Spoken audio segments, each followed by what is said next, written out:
I'm done. I'm done with life, and it's all Jermaine's fault. It's always Jermaine's fault. Good women are dead. Evil bitches, rise up! If you don't have a man, you ain't nothing.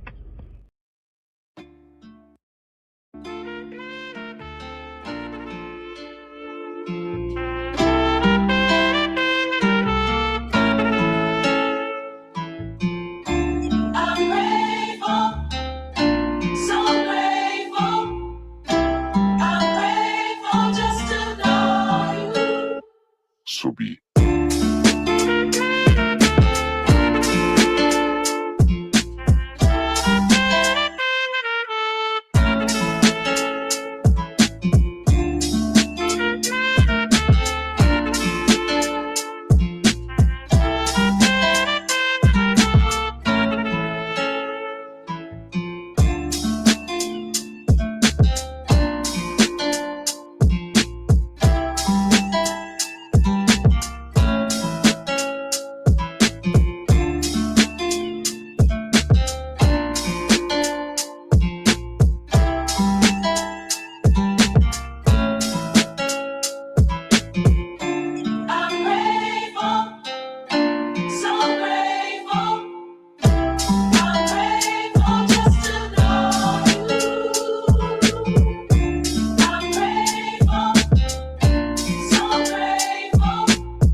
Properly. So when you said that this is in response to the treatment that men have been getting from women, that would include their mothers too, right? Why wouldn't it? It doesn't come up directly in conversations. This is another reason why I have my own criticisms of Manosphere type conversation and all, but also you can post the StreamYard link in your chat if you want to too. All right, we'll do. I have my issues with it, but I think sometimes we don't bring up enough factors. We almost always focus on the romantic interplay between male and female, whereas my general position is that this is not a problem of romance. This is a problem of structural, like societal structural issues. There's government and societal norms that have kind of shifted over time to put more weight on one side of the equation than the other.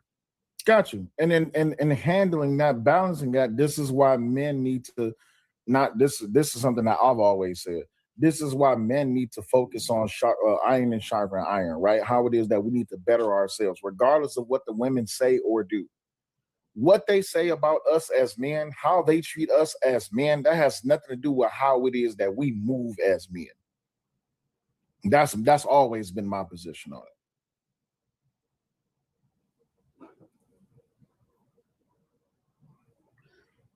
Not sure what you're implying in that statement. What are you getting at? That regardless of what the feminists say, regardless of the feminine men say, regardless of how it is that they talk about us as men, I'm not including us as black men just yet, because that part wasn't even discussed in the documentary. That was the crazy part.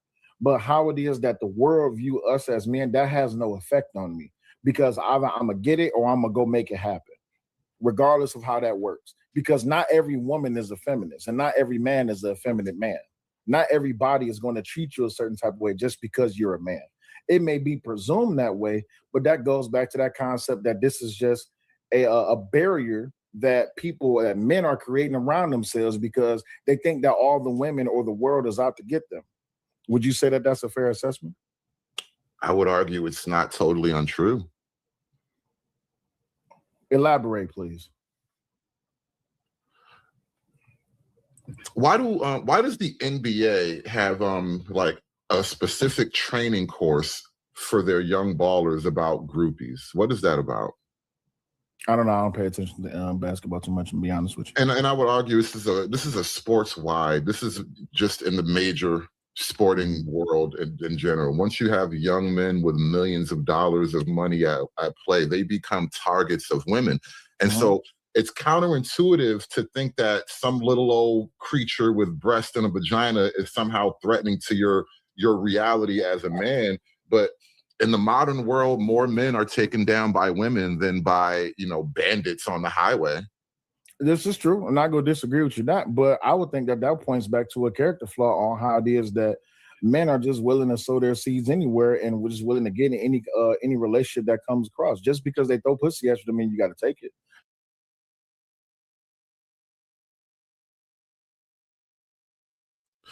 Welcome to the show. Good morning, everybody. I thank you all for tuning in once again. That was an excerpt from a conversation I was having a couple of days ago with Cellulite podcast, rather, and it turned into a whole thing. Angry Man came up much later on in the convo, but that whole thing initially kicked off because Cellulite, Cell had watched this conversation. Well, he watched this Netflix documentary that has come out recently about the Manosphere.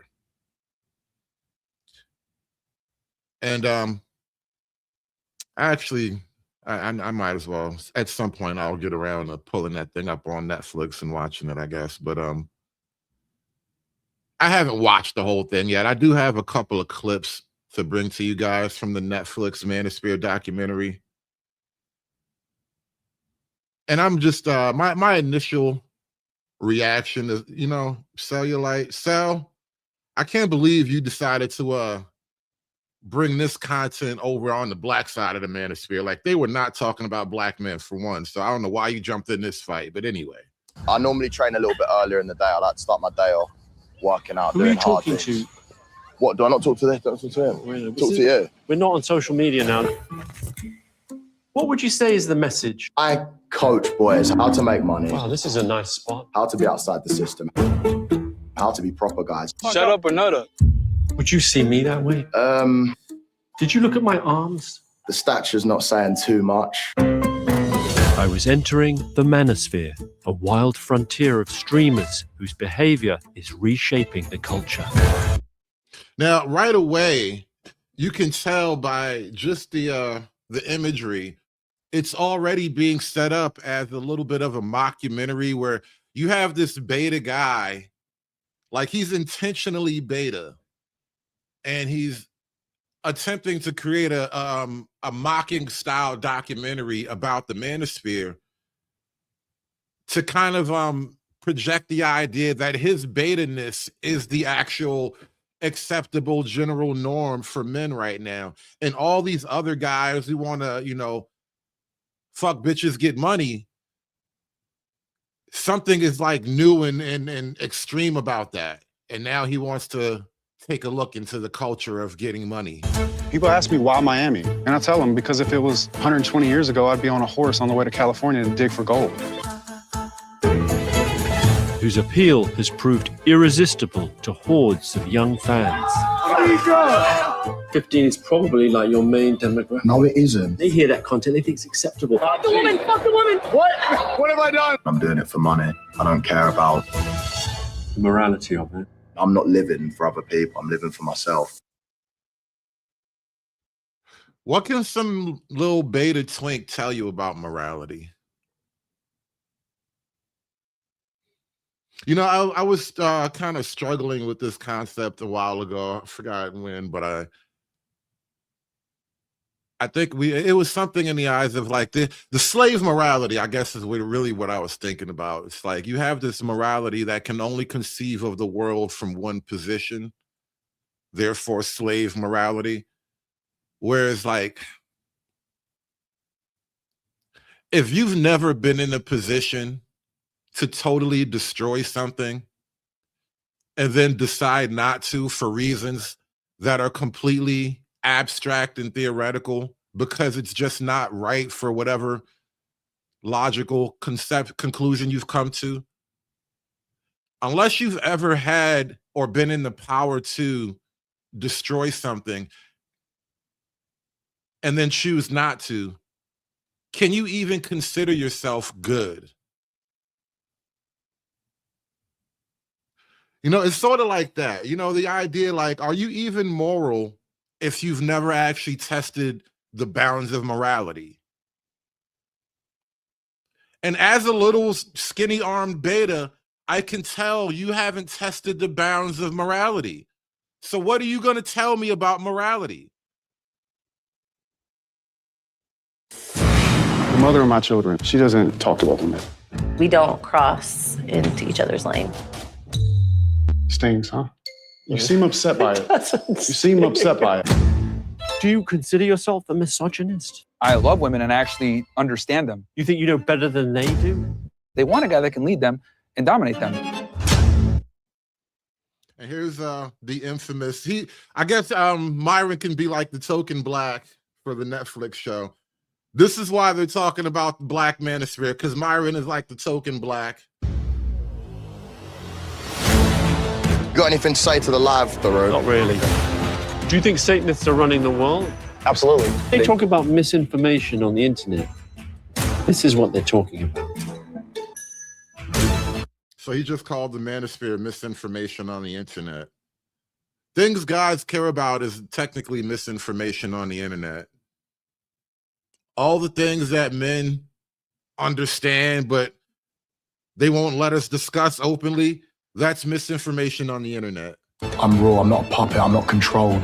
I don't do this bullshit editing that you guys do because I'm real. Are you getting triggered?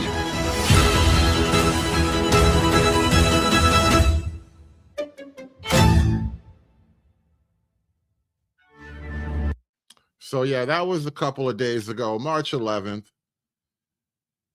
The Manosphere is still infamous, y'all. And, you know, the world out there still sucks, man. The dating world apparently is still shit. Everybody's lonely and miserable. Men don't like the women don't like the men. What are you going to do? I don't think men realize that women of our generation have been told by the women of older generations since we were young, don't rely on a man for anything, have your own money, get a good job, get an education, because a man can't take that from you. And a big reason why those women had to tell us that is because they fought to get away from those oppressive assholes. And they said, look at me, look at me. If nobody's forcing you to be in this position, don't. And we listened. We said, okay, so we are on the trajectory to women outperforming men professionally. So that's why I think it's really funny when men say things like, we don't care about your job. We don't care about our job. That's not what makes a good woman. We don't care that you don't care about that. We're doing this for our own lives and our own safety and protection that you claim to provide for women, but you're only really protecting against other men, right? I think the reason why so many men are crashing out about that is because they've never seen it before. They don't know how to handle it. And then the other problem with that is you have these creepy old men that continue to basically exhibit pedophilia and go after these women that are in their early 20s. The problem with that is they listen to us and they listen to the women that came before us. They don't give a fuck about y'all. They don't give a fuck about y'all. And they're also not falling for your little propaganda either. Women need to look like this. You're never going to find a man if you don't do that. Good. Give me a list of all the things that I need to do to make a man not like me, because I will do every single fucking one of them. Y'all ain't the price. Y'all ain't shit. And the fact that men will equate women wanting to be in the company of their own home and not bothered by somebody else's bullshit as oppressive and misandry. Do you know what we're worried about when we date? It's about getting stalked, getting harassed, not having our boundaries respected, possibly getting abused, in some cases murdered. So I don't care that your little ego is bruised because suddenly I make more money than you and I'm doing a little better. Now, on the one hand, you have that end of the dating spectrum, which is, you know, the dark, deep end. That's the muddy water. You don't want to jump into that end. It's nasty down there. And then on the other end, you have these other women out here too. Myron's been quite open about the fact that he expects to be in a relationship in which there's one-way monogamy, as he calls it. He's allowed to basically pursue other relationships, but you're not. The women that he's with, he's just gonna be with them for like a night or so, whatever. But I don't think he sees them in that way, because there is a reason why I've stayed so long with him. I don't want to mix things up between you, right? But yeah. But we were talking about in the future that maybe there's a world where you would have more than one wife, right? She understands that. She knows that could potentially come down in the future. What do you say about that? I don't know. I mean, he has said that in the past. I think I'll see when it happens. Like, I don't know how that will work. The thing is that I think... But right now, it's not going to be anytime soon, because I'm just so focused on working. But it could happen, right? It could, of course. You can kick it down the road only for so long. You know, she's put 2 years into a relationship. If that's your long-term plan, at some point, those two realities will collide. You know, that's a bridge we'll cross when we get there. Like right now... What does that mean? That's so avoidant. It's something you never know, man. You can always change your mind down the road. Who knows? Maybe I'll say, I only just want to be with one girl, because the two would be too tough. You know, you've backtracked on that already. Some people in this part of the culture, right, who are advocates for the idea of like the 1% male, that ultimate masculine, that he's Frank, go her. Sorry. Also, I need if you could clean up the room too. I need some help, with that. That was a nice. I like how he just sort of massaged the moment away. He instantly was like, "Hey, can you do me a favor? Get out of here. Go clean something up for me." That was a nice touch, right? I like that move. All right, can you just leave and clean something up for me? Love you. Thanks. Here, take this dog with you too. That was a really cool touch, Myron. Let's see how he gets out of this one, though. Was that okay? By the way, I always feel weird. Like no. It's awkward though. No. How did you feel? It felt a little awkward. No, not at all. No, Angie, like she's with me on the street. She's on board as you are. On board with what specifically? You know what? Like just the idea of other ladies. No, we've had these discussions. I saw a little bit of pain in her. No, definitely. No. He saw a little bit of pain in her. Oh. She feels pain. He feels her pain. What a great guy. Yes. No. Definitely. No. Yeah. You don't think if I said to her, like, you would have Myron all to yourself, would you rather have that? You don't think she would say, yeah, 100%, of course. She would say whatever makes him happy.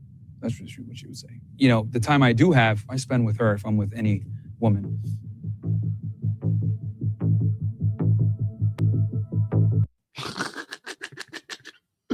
I love how they try to like make this. They make him the most evil thing imaginable in these this is the intent, is to sort of stretch out the drama of this to make this the most evil thing imaginable. When in reality, there are so many situations like this up and down the country. This is the typical situationship that girls complain about, right? And they're making him somehow the bad guy. But if she didn't want to do it, she didn't have to do it. Why is it that we focus on him in the relationship, but not her decision to be in the relationship with him? This is the part about it I don't understand. Like, why is he the bad guy when she clearly wants to be with the, quote, bad guy? A few moments later. It's been several months, guys, that we haven't been together. She was a good girlfriend, bro. We haven't been together for a minute, and she wants a family. And I can't give that to her right now. Well, sometimes you got to let it go, huh? Sometimes it just doesn't work out with the bad guy. It's the way it is, ladies. Sometimes it just don't go that way for you. But yeah, this whole Netflix documentary thing is wow. I think this is something else from the guy, Louis Theroux, who hosted the documentary. I mean, to quote Myron Gaines, one of the main people I speak to is a guy called Myron Gaines. Are you familiar with him? Yes. So he's part of a double act called Fresh and Fit. They have a podcast in Miami. Their content is very extreme. And Myron Gaines wrote a book called Why Women Deserve Less. So there you go. Number one bestseller in feminist theory. Let's go, nigga. And his whole message is that women have been pampered and they are over entitled. And as men, we need to recognize that and give them less, and everything will go more smoothly. And so his message would be, actually, men can hack the game of life. You know, I can teach you the cheat codes of life. A lot of it based on old PUA, pickup artistry, supposed hacks. You know, negging women, recognizing that women are, in their words or in their view, status obsessed, and then you can build the life that you would like and would deserve by employing his techniques. I mean, there's a lot more that could be said about that. I mean, I found it so inimical to the way I think about it. I mean, I was raised by a feminist mum. You know, feminist mom. Once you tell me that, I don't really trust anything that comes out of you after that. Raised by a feminist mom. It's like I'm arguing with your mom now.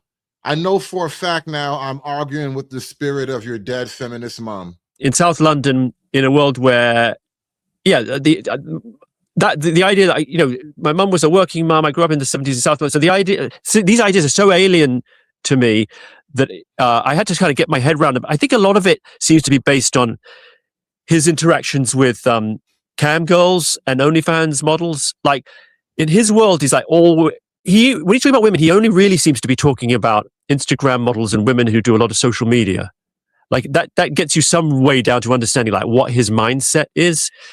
But within his sample group, he's in this world where there's this competition in which all women, one of his big things is like women shouldn't go on social media. And if you have a girlfriend, you got to keep her off social media. Even Myron Gaines would say a lot of what he says to be outrageous, you know, to get people's attention, to wake them up. Like they do sort of walk back. Some of the things they say are so horrific. I don't even want to really repeat them, but you know, so sort of horrific in terms of seeming to endorse sexual assault or certainly minimize it, and saying things like, as I said, like that women shouldn't vote. I think he said at one point he thought gay people should be rounded up and put in special camps. Wow. I wonder if that's in the documentary. Please tell me you put that in the Netflix documentary. You can't just be saying shit like that and not put it in a documentary, bro. Video or it never happened. All right, live stream it or it never happened. Now we got to go watch this goddamn documentary. But the question of the day, though, is how bad is the Manosphere? Because, you know, I've been hearing for a while now that the Manosphere is awful. These men are horrible. You niggas terrible. You all suck. You're black, neck-bearded niggas who hate your mama. You ain't never got none, can't get none, won't be shit, ain't gonna been shit. All these things. It can just be summed up with white liberal education. It's just that simple. White liberal feminist attitudes, brainwashed, completely destroyed the concept of masculine and feminine, obfuscated them, twisted them, contorted them, blended them, completely destroyed the concept of gender roles, strengths and weaknesses, dating, how to be a woman, how to be a man. And you know who I blame? I blame the Manosphere. Hotep, you're a genius. Hotep. Now, there's a lot of jump cuts in this edit, so I hate when people do that. When you jump cut like this, it's hard to really know for a fact if this is everything accurately what you were saying. I hate the heavy jump cut video, but at the same time, you edit it together for this to make a point. And it seems like you start out telling me that the feminists were to blame. It can just be summed up with white liberal education. It's just that simple. White liberal feminist attitudes. White liberal education, right? Okay, check. Brainwashed, completely destroyed the concept of masculine and feminine, obfuscated them, twisted them, contorted them, blended them, completely destroyed the concept of gender roles, strengths and weaknesses, dating, how to be a woman, how to be a man. And you know who I blame? I blame the Manosphere. Hotep, you're a genius. HotepJesus.com. I blame the Manosphere because we had an opportunity to really change things. And this is why I got blackballed from Fresh and Fit. I was on an episode of The Six with Donovan Sharp and others.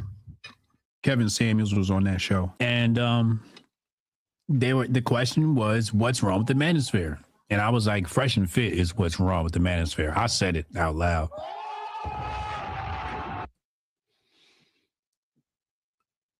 That's a who, not a what. And I understand you have issues with individuals, but beyond the who, you got to give me a more substantive what.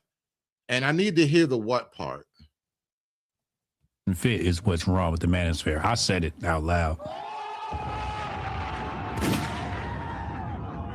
I said it. That was wrong. Because they are really just meninists. That's what they are. They're meninists. They're men feminists, but just on the other side. So all they do is run around the internet and find reasons to hate women. So they've helped create a whole group of men that don't want to date women or don't value women or don't understand the female nature because all the people in the Manosphere are busy grifted off of women are bad. You know, Hotep, once you tell us that these guys don't understand feminine nature, female nature, it's now incumbent upon you to actually explain some type of female nature that you obviously understand in a way that these niggas don't.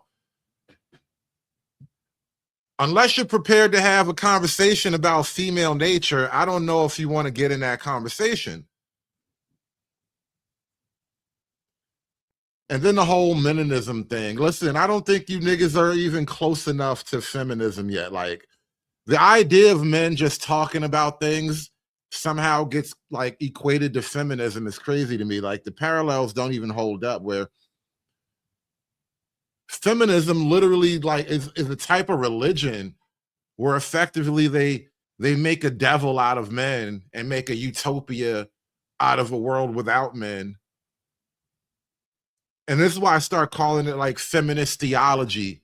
When I was arguing with Angry Man the other day, when you say things like, yo, men just were beating up on their women all the time, and the only reason men want to have all the power and authority is to just control and enslave their women. I'm like, bro, you are reading out the feminist Bible. You are a feminist theologian, my nigga. What are you doing? I don't think you can really say that about the manosphere, the black manosphere.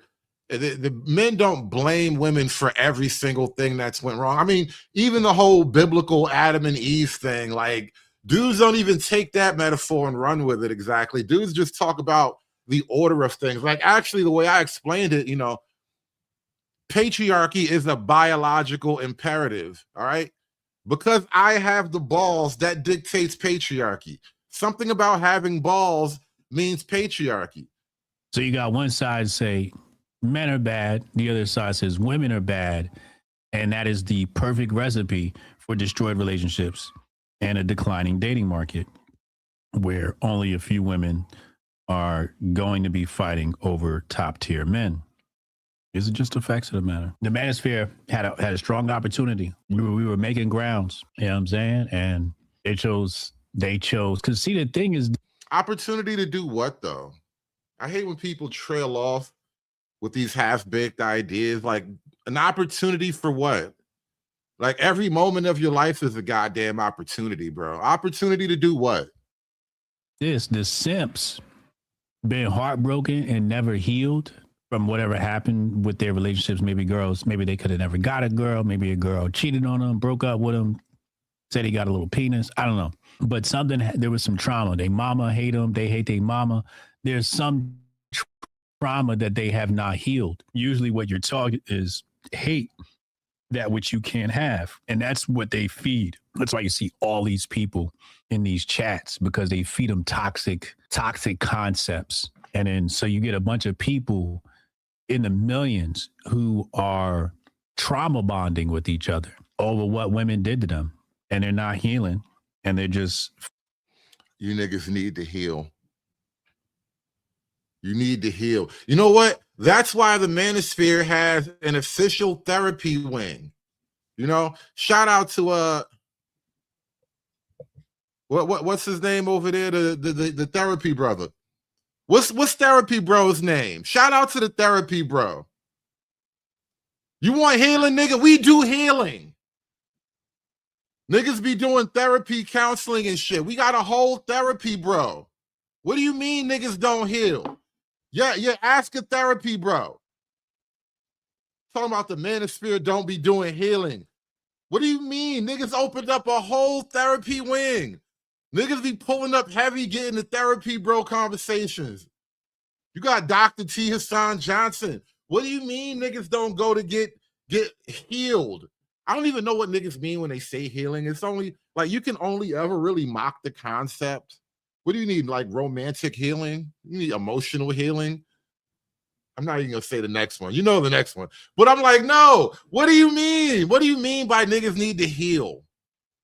She gave me a boo-boo that just won't stop.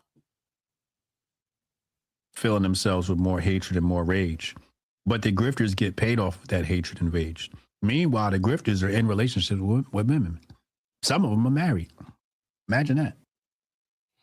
Yeah, outside of a very, very distinct particular few, like I think BGS himself describes himself as quote monk mode, where for whatever reason, I think a lot of it has to do with age as well, but for whatever reason, he's just decided I'm just really checked out of the game.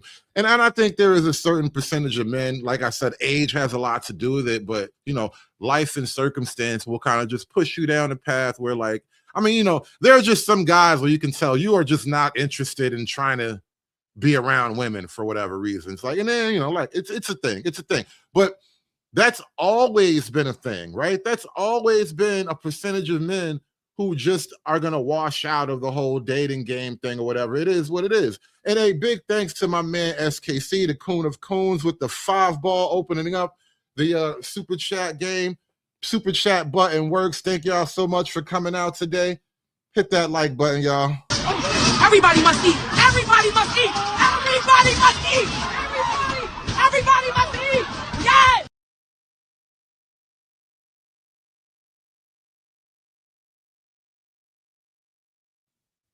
We are talking about the Manosphere and young women struggling. Why would these two ideas be connected? Why would I even try to put these, why would I ram these two things together subject-wise, right? Why am I blending content that don't blend, right? Well, here's the thing. I don't make the rules. You know, I don't make this stuff up. I say a lot of shit, but I do my best to not lie to you people. And this is what's going on right now in the internet world, y'all. And yeah, I guess because somebody opened up the game, you know, support the panel, y'all. Panel fees are in effect. Appreciate you so much. Shout out to SKC. Gonna open up the panel and let these niggas trample on my nice, fresh white carpet eventually. Take control. Take control of your city. Shout out to SKC. Shout out to Trader NBD for the panel fees. Should the dog dust off his mic, you're welcome to come up, but give me about 30-ish minutes to get through this next part of the content. 30-ish minutes. I'm not even going to keep this part going on too long. You know, I can do this part. I can monologue for a good 3 hours straight. I just try not to. I try to stay within reason now. I'm professional now, you know? There's a thought that stuck with me, and I've heard it coming up again and again in different conversations I've been having. It's about this alleged men's crisis we're living in. The idea that men are no longer living up to the social and economic gains of their fathers and grandfathers, and society has tossed them to the wolves of loneliness, despair, and purposelessness. I am left with one question. What about the women? According to one 2024 study, women across 34 countries are faring worse than men when it comes to their levels of anxiety, despair, and overall mental health. So right away, across the Western world, women are down bad, it looks like. Their anxiety, their mental health, their overall internal well-being is just on the decline right now. And we got to talk about it. What's wrong with women, y'all? We need our weed. I don't wear it, but we need it. What's going on under the weave? We're taking a look under the weave, y'all. You know, in some ways, we're just really inured to women suffering. We're used to it. It doesn't grab us because it's, you know, a very old problem. I also think a lot of times women's suffering, it's quiet because women have had to suffer quietly for a very long time. Do women suffer quietly? I didn't know that was a thing. Maybe it's because I'm Black. A lot of the times when I hear things said broadly about, you know, men, women, gender dynamics, I often wonder how much of a racial disparity is coming up. Like, is that true mostly if you're Black? Because I don't hear Black women suffering quietly.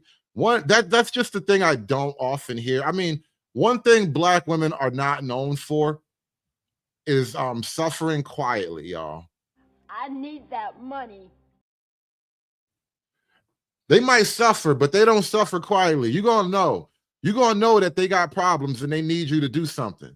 Historically, Faith is absolutely right. Women have long been more likely than men to struggle with or be diagnosed with depression and anxiety. I'm here with Faith Hill, staff writer for The Atlantic, and Meg Jay, clinical psychologist and author of the 20-something treatment. Thanks for having us. It's a pleasure to be here.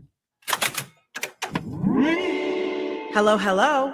I'm Brittany Luce, and you're listening to It's Been a Minute from NPR, a show about what's going on in culture and why it doesn't happen by accident.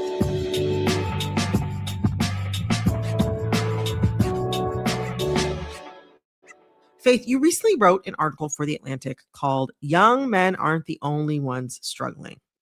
And it was about the mental health and, frankly, identity crisis that young American women are facing today, as American culture and media has been fascinated the past few years with the struggles of young men. So the Manosphere has taken over everybody's media attention span. And now we've gotten to the point where we're wondering what happened to the women. We've been talking so long and so much about what's going on with the men. Why are the men so awful? Why are the men so terrible?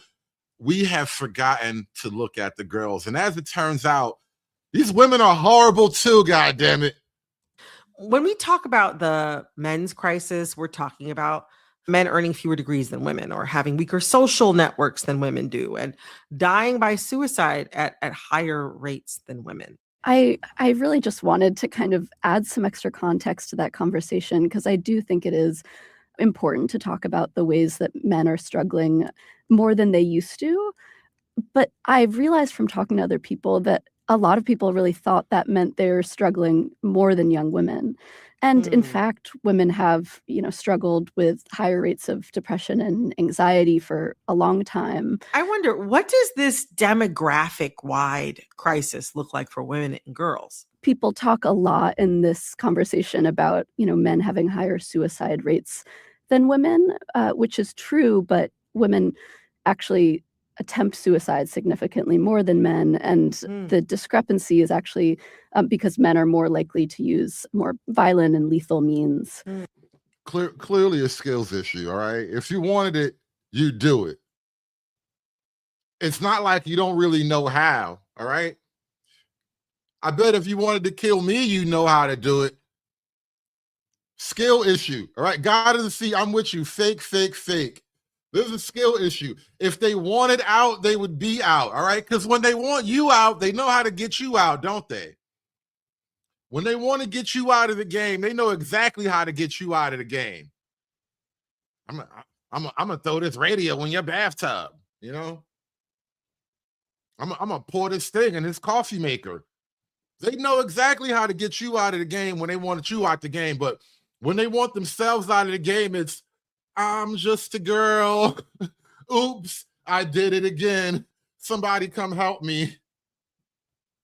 Perhaps the thing you hear most in these conversations about men struggling is, as you said, that men are attending and graduating college less than they did in the past and less than women. But that, I think, it gets flattened sometimes into kind of this point about how men are suffering and women are thriving.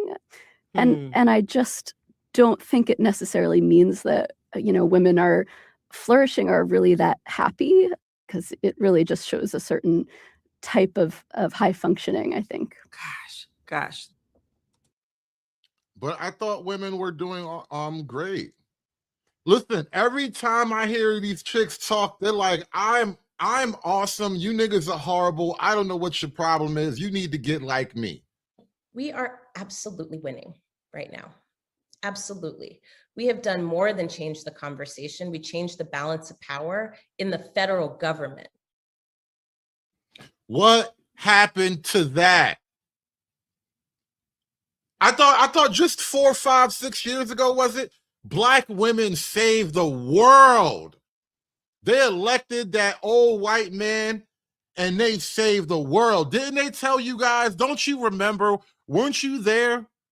Where were you when black women saved the world like 6 years ago? Put a 1 in the chat if you were there when black women saved the world roughly 6 years ago. Do you remember the celebrations? Do you remember the victories, the parades, the marching? God, the twerking. Do you remember the twerking? After black women saved civilization itself by electing their old white zaddy, they were so high on themselves. They saved the world. They felt like the Avengers. It was like the end of the Avengers. There was a new hope finally. Somebody was looking out for the little guy. Remember that? Remember? No voting, no fucking. No voting, no fucking. I remember. They took your booty to the poll. Remember when they took the booties to the polls? It wasn't my booty. Ain't no polls coming nowhere near my booty. But they took some booties to some polls. I remember that. I remember a whole campaign about polls and booties. And I was like, wait, no, pineapples. I can't. I'm not ready. I don't know about this. But there was that whole thing where there was polls and there were booties, and the Democrat Party, the black women in particular, were like, yeah, this is what we're about. You're doing this now. You got that poll. No, you got the booty. I got the poll. We're doing this now. That's exactly what they told you a couple of years ago. They said, you got the booty, we got the poll, let's make Biden president. They saved the world. I remember they told me every chance they got, they were on television, they were on all the cable news networks and shit. They were on all the podcasts. They were everywhere. We did it. We did it. Black Girl Magic. Remember Black Girl Magic? I need that that South Park clip about member berries. Remember Black Girl Magic? Remember when Kamala Harris came out as black? That was Black Girl Magic. That was when America first got its national. That was our national hit of Black Girl Magic. Kamala Harris, she took off the Indian sari or whatever that thing is called. She wiped the little dot off her forehead. She licked her thumb and smudged the dot right off her forehead. Black Girl Magic. Remember Black Girl Magic, y'all? Oh my God, who remembers? Do you remember? Remember the Summer of Love? Who remembers the Summer of Love? They are putting statues up to black girls right now because of the Summer of Love. There is an Iron Keisha. Well, she's probably bronze. There's a bronze Keisha statue in Manhattan, Times Square right now because everybody wants to remember. Remember BLM? Remember when Black Lives Matter? You guys remember when Black Lives used to matter? What happened to that? I remember when Black Lives Matter a whole lot for like 18 months in a row. Who remembers Black Lives Mattering? It was glorious. It was like 18 months in a row, Black Lives Mattered. Never ever before and never again shall Black Lives Matter. But for a good 18 months straight, Black Lives Matter. Do you guys remember when Black Lives Mattered? And now they're telling me that these women, they're depressed. It's like that. It's like when Adele came out. We could have had it all. Remember when these bitches thought they had it all? That's what they feel like right now. We could have had it all. Black Lives Mattered. George Floyd dead. You bitches is on the up and up. Everything was looking good. And then you know what you did? You transgendered yourself into a box. Black lives were mattering. Black women were about to have it all. And then you got transgendered into a box you couldn't get out of. Now you're all sad and depressed and shit. What happened? Remember when they used to love us? Remember when we used to be in love? Remember when this used to be cool? Women are flourishing, are really that happy, because it really just shows a certain type of high functioning, I think. Gosh. Meg, you kind of come at this issue from a different angle as a psychologist and also an author who has really looked very deeply at early adulthood and all the challenges that come from that. How do the editorialized versions of the struggles of young men and young women line up with the actual experiences of people that, have been sitting on your couch or that you've been interviewing or talking to for your books?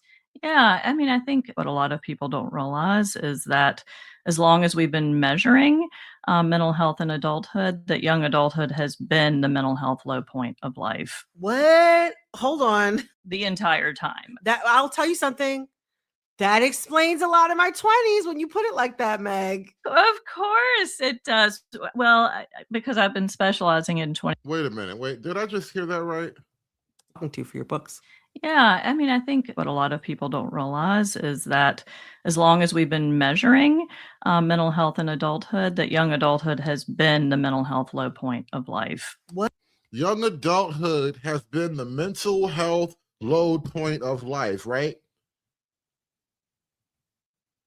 So when these women are out there in their 20s let's start at 18 because, you know, this is a respectable family show. So from the years 18 to let's say 28, right? Let's go from entry into the marketplace all the way till you hit the wall and you got to leave. That's when you're putting on all the baggage, right? Which is also coincidentally when you're taking the most dick. As a modern young woman, that's when you're going to get the most hits on goal. And so you are now giving a little bit of parallel ancillary credence to the whole body count theory, right?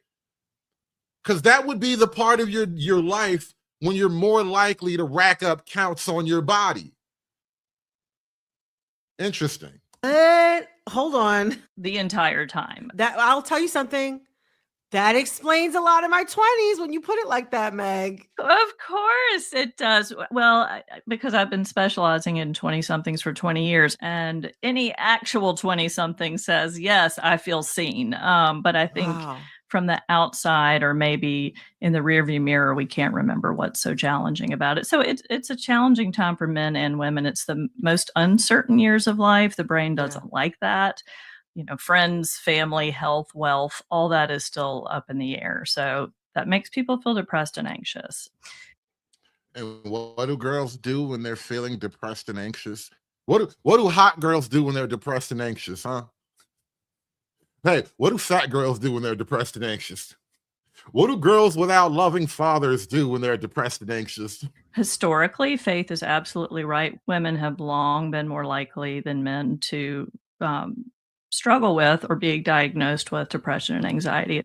Men are certainly reporting anxiety and depression more now, but to Faith's point, I think that's getting a lot of attention because that's a change, but that doesn't mean that women are thriving or not struggling with depression and anxiety in the same way that they have been for decades.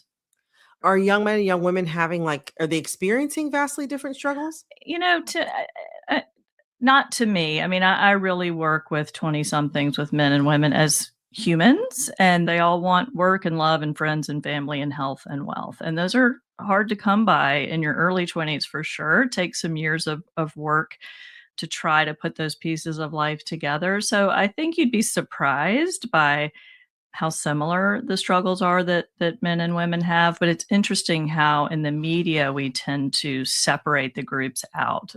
We're like creating a polarization that women do better, men do worse. Mm-hmm. Or if we want men to do better, then women need to sit down for a minute. And I don't think it has. Well, isn't that exactly what women have said to men, though? Isn't that exactly the deal that women have been offering to men in the name of feminism? I mean, there are only so many jobs to go around in any one workplace, in any one department, in any one office. There are only so many jobs to go around. And we've literally said we need to make room for women. How do you make more room in a finite space, right? Somebody has to go. To be that way. Yeah, absolutely. As Meg is saying, like the well-being of men and women is so intrinsically entwined. I think this is something that came up a lot in my reporting, is partly because I think when men are struggling and they are feeling vulnerable and disempowered, that it affects women in terms of them being good partners, but also. Oh, wow. Men struggling, women most affected. Did we just hear that? Did we just hear that live in effect? Usually you only hear that in memes. Usually you only hear whispers of that. Men struggling, women most affected. She just did it, though. She just did it. We got to take a minute. Y'all. Shout out to everybody who's supporting the show right now with a PANA fund. We're going to drop the link to the PANA in a few more minutes. I want to get through this. This clip is only like 15 minutes long. I want to get through this and maybe one or two short videos after that. Actually, we got to get to the thumbnail title video too. The thumbnail video is a part of the show. We got to get to that, and we're going to drop the link after that. Shout out to my man Joey with the $4.99 for the PANA fund. I will be dropping that link. Appreciate you guys coming out. Let me give y'all a Hoes Mad. Hoes mad, hoes mad, hoes mad, hoes mad, hoes mad, hoes mad. This is about targeting women of color in the United States of America. Don't tell me, because I didn't get a single apology. Time has expired. When my life was threatened. Thank you. Hoes mad, hoes mad, hoes mad, hoes mad, hoes mad, hoes mad, hoes mad. And then also big shout out to my man Little Rock with the 5-ball. Make Panda great again. We are definitely going to make this Panda great again. And my man Gecko Sonic with the 5-ball. They did all the ballot box stuffing and vote rescanning, bro. They were fucking with the vote, bro. They were really seriously fucking with the vote. And then we're supposed to just forget. We're supposed to just pretend and act like we didn't see what we saw. We had to all turn our head and look away. I remember. Shout out to everybody supporting the show, man. Smash that super chat button for me, y'all. Hulk! Smash!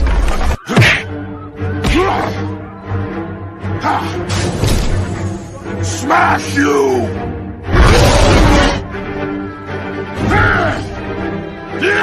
You make Hulk angry! You not like Hulk angry! Hulk no like fighting girls.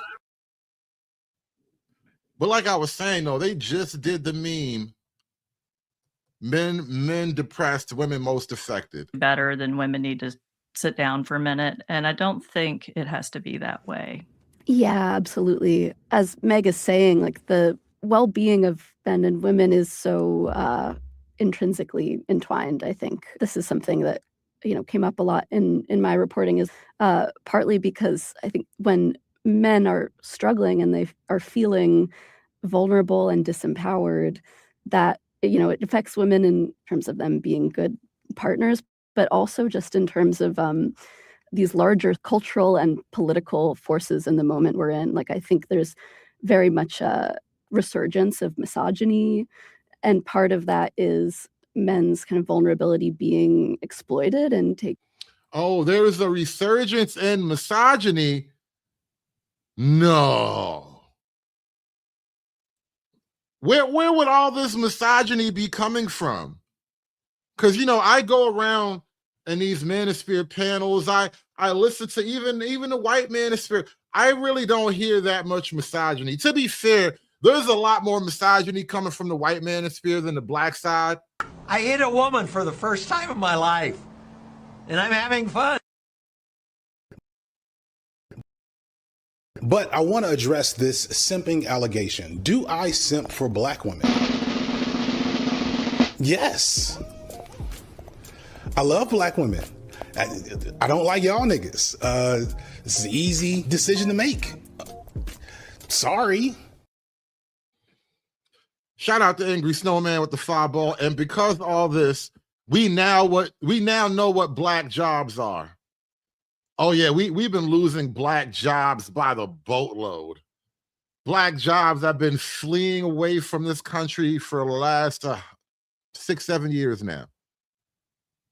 Joe Biden was the beginning of the end of black jobs. He tried to save it, but the nigga went too far. Nigga did too much. Nigga was going too crazy. Because there are a lot of people in this country who do not like black women, but black women are the base of the Democratic Party.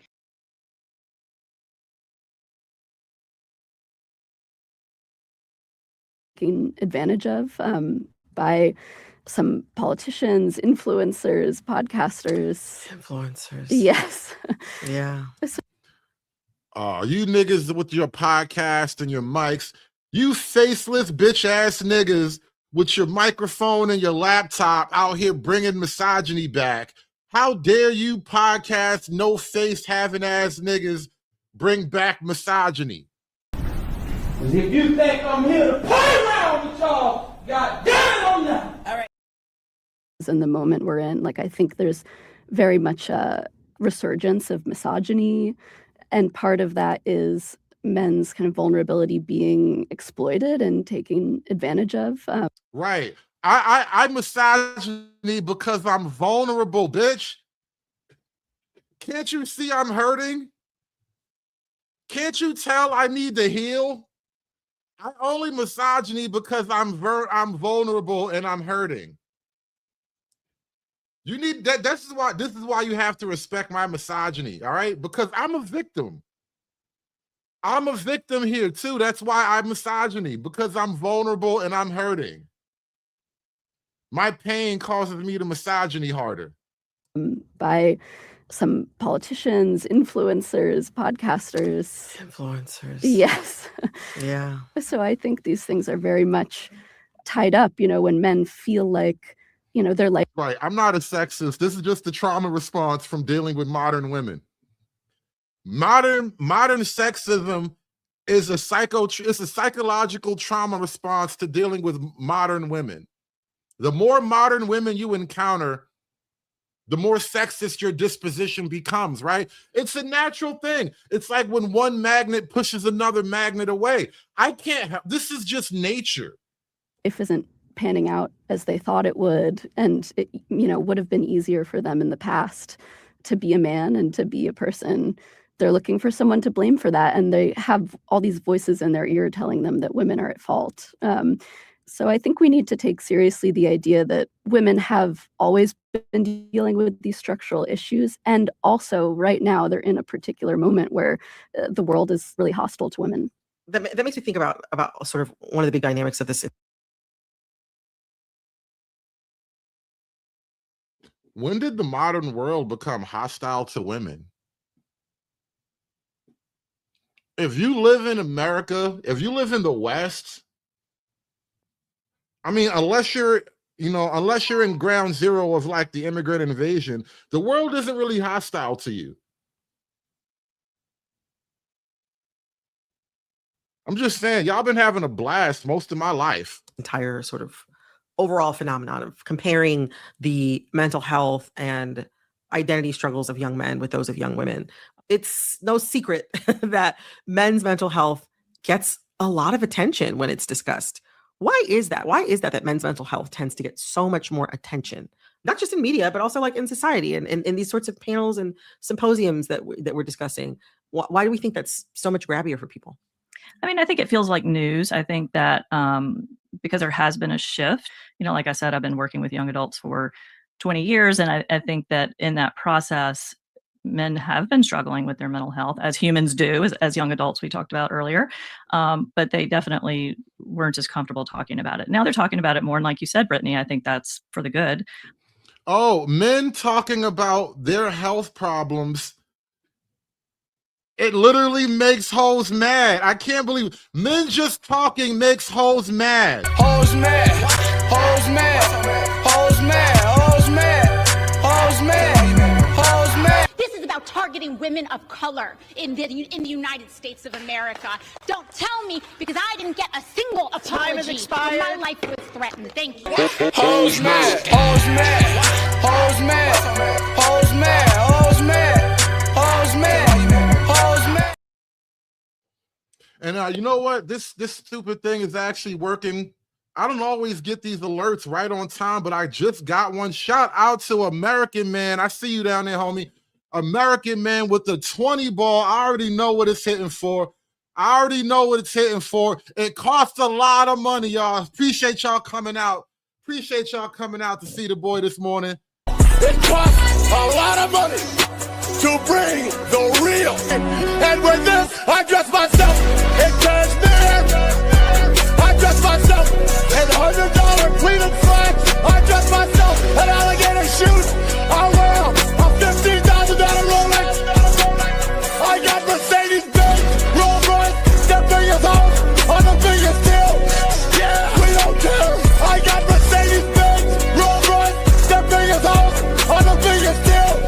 Yeah, we don't care. You're talking to the Rolex wearing, diamond ring wearing, kiss stealing, wheeling dealing, limousine like jet flying, son of a gun, the biggest star of them all. It costs a lot of money to bring the real world champion on location. Only an Artie and Ricky. We do it better than everybody else. Don't wrap me up. No. Shout out to American Man with that 20 ball. He says to make sure you are paid for doing your black job well. Listen, man, you gotta make your own black job. You never know. Somebody might take your black job away. That's why you got to know how to make your own black job. Shit gets really, really risky out here. This is why I make my own black job, man. Shout out to American Man with that 20 ball. Appreciate y'all coming out. I think we just have to be careful where those conversations are leading us or what we take that to mean. That men are struggling more and therefore women are thriving, or that men are struggling more and it's the fault of women for educational gains they didn't have before, whereas these two things don't have to be linked. These two things don't have to be linked. Faith, I'd love to hear from you on this as well. Why do you think that men's mental health tends to get so much more attention? Yeah, I mean, I completely agree with Meg that, in some ways we're just really inured to women suffering. We're used to it. It doesn't grab us because it's, a very old problem. I also think. Oh my God, nobody likes to see women cry, all right? I wish you guys would stop pretending like anybody really wants to see women cry. Most of you niggas don't have the balls to watch a woman cry and keep a straight face, all right? I dare you. I challenge you to watch a woman cry and feel nothing. Sometimes women suffering and men suffering gets expressed in different ways. And I think there's a lot of social problems that probably have roots in men having a hard time, violence and social strife. But I think a lot of times women suffering, it's quiet because women have had to suffer quietly for a very long time. And we've actually, in the sort of mental health literature, the whole conception of feminism was for women to not suffer quietly. Women have not suffered quietly ever since feminism became a thing. That was the entire point of the social vehicle that we call feminism, is so that women could not suffer quietly. Maybe once upon a time, remember that joke about the two black eyes? Maybe that was real. Maybe that was real. You told her twice and she couldn't say nothing after that because she didn't want to get punched in the mouth. Maybe that was real, but no more. We've long talked about women tend toward what we call internalizing disorders. So depression and anxiety, men are more externalizers. So they're more likely to act out violently. That's a great pushback, Pastor. Let me know in the chat. Who do you guys think suffers quietly? I mean, who do you think suffers more quietly?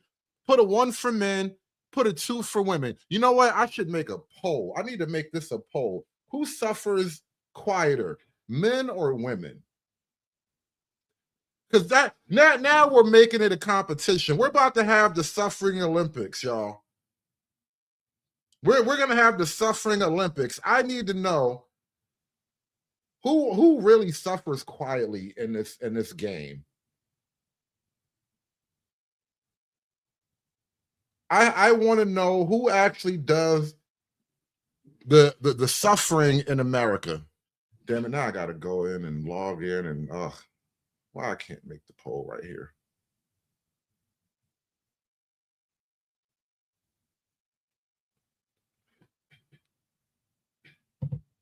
I feel like you guys are just typing ones because you're men, but anyway, you could be biased. You never know. Or abuse substances or have sort of the louder forms of, attentional issues. So there's long been that difference between internalizing and externalizing. And I think as men are struggling more, we're seeing more and more of that externalizing.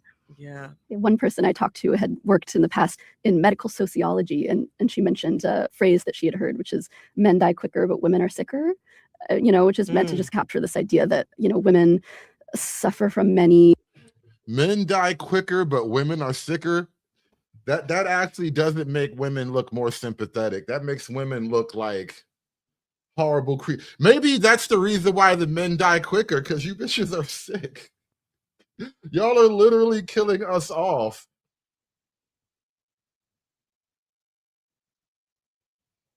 Is that what's happening? Y'all are literally killing us off. Is that why men die quicker, because women are sicker? I mean, help me out here. Help me out here. Is that true? Could that be true? Could it be true? Are you women the reason that men die quicker? And I'm not even going to go all the way there, because you know why? Because, some of us are really dumb. I won't even deny that some of us are genuinely, legitimately, really stupid.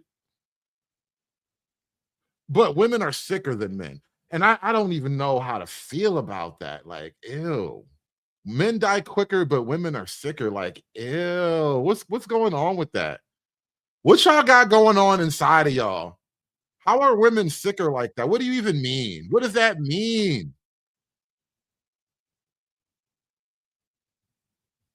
Chronic illnesses at higher rates than men, but they tend to sort of soldier on quietly with their pain. And it's something that doctors have to be aware of because this presents differently. Coming up, college, healthcare, childcare, home ownership. Those are the 4 biggies that I think leave young women and young men feeling like, what can I do? That these are rising way faster than I can keep up with them. Stay with us. This message comes from Wise, the app for international people using money around the globe. You can send, spend, and receive in up to 40 currencies with only a few simple taps. Be smart. Get Wise. Download the Wise app today or visit wise.com. T's and C's apply. Me a lot when a sort of tension. Gosh, okay. So that specific line spoke out to me a lot when I was reading the piece. Men die quicker, but women are sicker. It makes me think about there is a sort of tension in who is expected to take up for whom or take care of whom or suffer more or suffer longer. I wonder, like, as you said in your piece, Faith, to quote you, perhaps society, is simply more tolerant of women suffering. Hey, real quick, shout out to my man Bluff City with the 5 ball. They want men to shut up and provide, just like Laura Ingraham told LeBron to shut up and dribble. No, big deal. I mean, big facts, though. Isn't that really the nature of the male burden, though? No matter what's happening, ultimately, you have to shut up and dribble. Like, that is the burden of man. No matter what, you have to shut up and dribble. And as men, we low-key just, we carry that burden, Until we crash out, we're going to shut up and dribble. Can a nigga live? Can a nigga live? Please. That's the male burden. Shut up and dribble. You are a thing to be used, not a person to be heard. That's the majority of the male experience. It is what it is. Shout out to Mr. O with the info with the 5 ball, pan attacks, evil bees rise up, FD signifier and patriarchy. I got you straight away, my brother. Good women are dead. Evil bitches, rise up! But I want to address this simping allegation. Do I simp for black women? Yes. I love black women.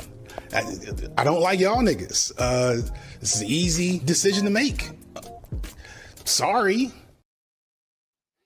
And then also shout out to my man Jesse with the 5 ball for the Panda Fund. I want what you white hoes get, and I want it today, ASAP, not tomorrow. Because women always have suffered. What would it take to change society's attitudes toward women in this way? Oh, it's a tough question. And, I'm not sure exactly what can make the narrative change that we need. But I do think that, part of the reason for this backlash to feminism that we've seen, a backlash to women's progress, does have to do with, a lot of men struggling in very real ways that we can also take seriously.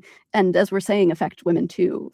So there are economic issues that are tied up in all of this, like the lack of affordable housing, things like that. When I was at this symposium on young men, I really wanted to hear more about those policy solutions, addressing the structural issues that are affecting both young men and young women. But there was very little of that. And I kept hearing about connecting men back to traditional sources of meaning and discipline. Like there were a lot of representatives from fraternities, churches, the military. And, it's not that those things are necessarily inherently bad, but I felt like we were kind of looking backward at, what did we used to have that gave men meaning and purpose? And I think, men and women would probably benefit from sort of like being creative and looking ahead and thinking about, what different ways masculinity could look like. And I'm still. So you want to create a new masculinity, or do you want to look back and figure out where we went wrong? Like you can't completely have it both ways there. Like I understand things have to be modern, and we all live in the modern, urbanized, industrial world and whatnot, but we can only stray so far from the mean, which is the whole point I was making to Angry Man the other day, attempting to redefine like the white man's patriarchy. The nigga basically told me he wanted to recreate a kinder, gentler patriarchy. And I'm just like, bruh, don't let them make you gay. Like, I'm just hearing, like, how do you openly, like, how do you fix your face to try to sell a kinder, gentler patriarchy? On young men, I really wanted to hear more about those policy solutions, addressing the structural issues that are affecting both young men and young women. But there was very little of that. And I kept hearing about connecting men back to traditional sources of meaning and discipline. Like there were a lot of representatives from fraternities. Yeah, traditional sources of meaning and discipline, right? Because they work. If it ain't broke, don't fix it. I thought that was a thing that we all agreed upon once upon a time. And then we started letting girls talk. Churches, the military. And, it's not that those things are necessarily inherently bad, but I felt like we were kind of looking backward at, what did we used to have that gave men meaning and purpose? And I think, men and women would probably benefit from sort of like being creative and looking ahead and thinking about, what different ways masculinity could look like. And I'm still kind of hungering for that. I really am too. And if you think about the items that have risen at rates that really outstrip inflation, so college, healthcare, childcare, home ownership, those are the four biggies that I think leave young women and young men feeling like, what can I do? That these are rising way faster than I can keep up with them. And I would love to hear more conversations about how those now feel like out of reach for young adults. If I'm not going to be able to start a family, I'm not going to be able to have kids, I'm not going to be able to have a home, I've got all this college debt, I can't pay for healthcare, that I really think that's what's underneath a lot of the despair that men are feeling and the desperation that women are feeling. And I don't know that panels are going to, find their way out of that. Yeah, I mean, what we're talking about, to a certain degree, reminds me of a conversation that we had maybe a year or two ago with Dr. Jessica Calarco. She's somebody who has done a lot of writing and researching about sort of America's social safety net, or what some people feel is a lack thereof, and how women, very often mothers, are the people who are sort of holding the social safety net together. And a lot of what she talks about is how many decisions that people have. Women are not holding the social safety net together. Women are destroying the social safety net by destroying the nuclear family network. I don't think they quite grasp the reality of the two. The very concept of the social safety net was born out of a world where the men had roles and positions and responsibility and respectability in the family and in the community around these families. We've obliterated that. Maybe a year or two ago with Dr. Jessica Calarco. She's somebody who has done a lot of writing and researching about sort of America's social safety net, or what some people feel is a lack thereof, and how women, very often mothers, are the people who are sort of holding the social safety net together. And a lot of what she talks about is how many decisions that people have to make in life involve risk. I felt this risk in my 20s when I was like stressed out about money and student loan debt and paying rent and, getting my career off the ground, finding a career. And I feel this risk now at 38 as someone who's not a homeowner and would like to be, as someone who's, thinking about two sets of aging parents, as someone who knows that my decisions now will have consequences down the line. And I think a lot of that has to do with, to your point, Meg, we got a lot of panels and maybe perhaps not as much of that structural safety net as people might want in order to feel supported and feel safe. Yeah, Black America right now at this point, I'm going to go out on a limb and say we listen to more panels than we do family. Black America has more panel conversations than they do family discussions. Prove me wrong. I'm about to pull up my table and at an HBCU like Myron Gaines and say Black America has more online panel discussions than we have actual family conversations. Prove me wrong. Your goddamn social safety net. With, to your point, Meg, we got a lot of panels and maybe perhaps not as much of that structural safety net as people might want in order to feel supported and feel safer and freer perhaps in their ability to make decisions for themselves. Young women and young men are both feeling more pessimistic than maybe they've ever felt before. And that's not helping anyone's mental health. Man, oh man. My heart goes out to all the young women struggling out there, girls. I see you. I hear you. I was you. But ooh, my heart goes out to you too, girls. All the struggling young women. I couldn't even say that without laughing. Faith, Meg, thank you both so much. Thank you so much. Thank you. It was a pleasure. That was Faith Hill, staff writer for The Atlantic, and Meg.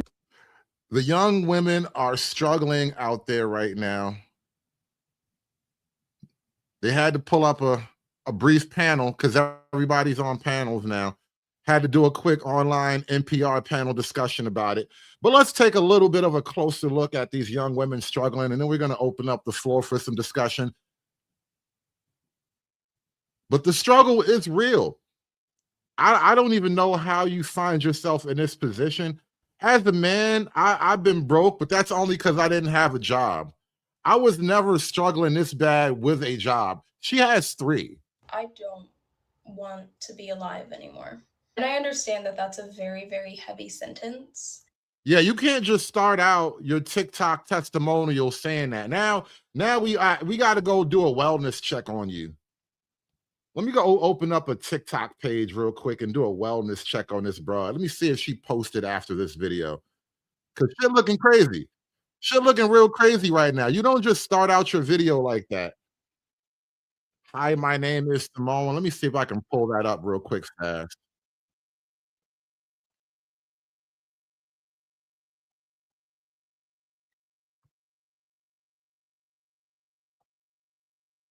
Let me see if she's on the tickety-tockety here. Nah, okay, that's only on Instagram, maybe. All right, all right. I don't want to be alive anymore. And I understand that that's a very, very heavy sentence. And no, that does not mean that I'm trying to end my life. That does not mean that I have any plans or intentions to end my life, because I don't. But I would be lying to myself by saying that I want to be alive, because I don't. Being alive is expensive, and I feel like I'm finding myself questioning often, what is the point of being alive if I can't afford to live? Period. I got the red notice on my door yesterday, and ooh, shit. She got that red letter. And I feel like I'm finding myself questioning often, what is the point of being alive if I can't afford to live? Period. I got the red notice on my door yesterday, and it has really brought forward this, I don't know, this like sense of heaviness, this breakdown that I've been having all week. Hold on. Andre says she's holding us emotionally hostage. Andre, do you feel like a hostage right now? Are you feeling trapped by the weight of her emotions right now? This nigga a victim, y'all. Everybody send Andre some hope and prayers.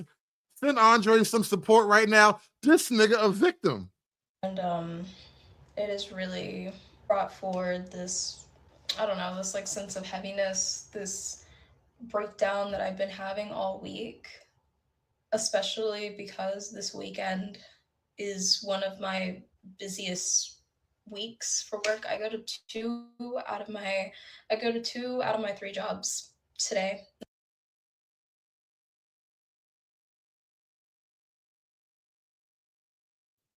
How you got 3 whole jobs and you getting red letters? Like, what's even the point of having 3 jobs and you getting red letters, man? Come on now. People get mad at me when I say skill issue. People really be looking at me crazy when I say skill issue. I be like, hey, man, that's a skill issue. You're just going to have to suffer till you get it right. They be like, wow. Like, what? What did I do? Not today, but this weekend. I work overnight today, and then tomorrow morning I'll come home, get a couple hours of sleep. I'll go to one of my jobs, and then once I clock out of that job, I'll be going straight to another overnight shift. And then on Monday and Tuesday, I'm just working all morning. So let me see if my math is mathing. 3 jobs, no man, and a red letter eviction notice, huh? If you don't have a man, you ain't nothing.